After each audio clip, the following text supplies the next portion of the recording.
Out and out കോമഡിയാണ് എന്ന് വെച്ചാൽ first half full comedy entertainer മൂഡിലാണ്. സെക്കൻഡ് ഹാഫ് കുറച്ചുകൂടി സ്റ്റോറി ഓറിയന്റഡ് അങ്ങനെ ഒരു ഫസ്റ്റ് രണ്ടു പടം എങ്ങനെയായിരുന്നു? സെയിം വൈബ് തന്നെ. Really thought provoking, everybody should think like that. കൊള്ളാം. ഫസ്റ്റ് സെക്കൻഡ് എങ്ങനെയാണോ അതുപോലെ തന്നെ. കോമഡീസ് ഒക്കെ എങ്ങനെ ഉണ്ടായിരുന്നു? അത്യാവശ്യം ആർക്കോട്ടെ എല്ലാം ചെയ്യുന്നു പറയുന്നില്ല. ഓക്കെ ആയിരുന്നു. പെർഫോമൻസ് അക്ഷയ് കുമാറിന്റെ എങ്ങനെ ഉണ്ടായിരുന്നു? As usual. ഫസ്റ്റ് രണ്ടു പടം എങ്ങനെയായിരുന്നു? സെയിം വൈബ് തന്നെ. സിനിമ കൊള്ളാം. സിനിമ കുഴപ്പമില്ല, വാച്ചബിൾ ആണ്. ഫസ്റ്റ് ഈ ഫ്രാഞ്ചൈസി ഞാൻ ഫോളോ ചെയ്യുന്ന ആളായതുകൊണ്ട് ഫസ്റ്റ് ഡേ തന്നെ വന്നത്, അതുകൊണ്ട് എനിക്ക് നന്നായിട്ട് കണക്ട് ആയി.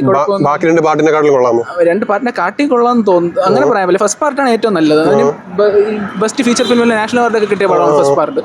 സെക്കൻഡിന്റെ ഒരു ക്വാളിറ്റി ഉണ്ട് ഇതിന്. സെക്കൻഡിന്റെ സെയിം ഒരു watchable.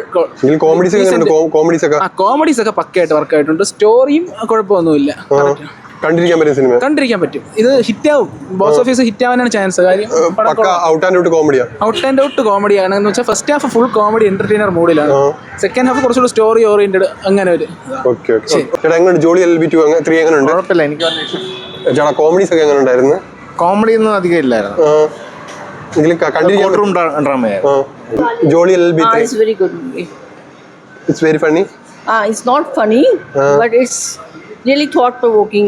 Everybody should think like that. Little funny.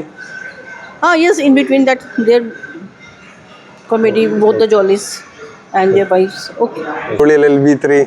നമ്മൾ ഫസ്റ്റിനെ അപേക്ഷിച്ച് നോക്കുവാണെങ്കിൽ 3-ൽ ഇപ്പോൾ നല്ല സ്റ്റോറിയാണ്. സോഷ്യലി റെലവെന്റ് ആണ് ഈ പടം പോകുന്നത്.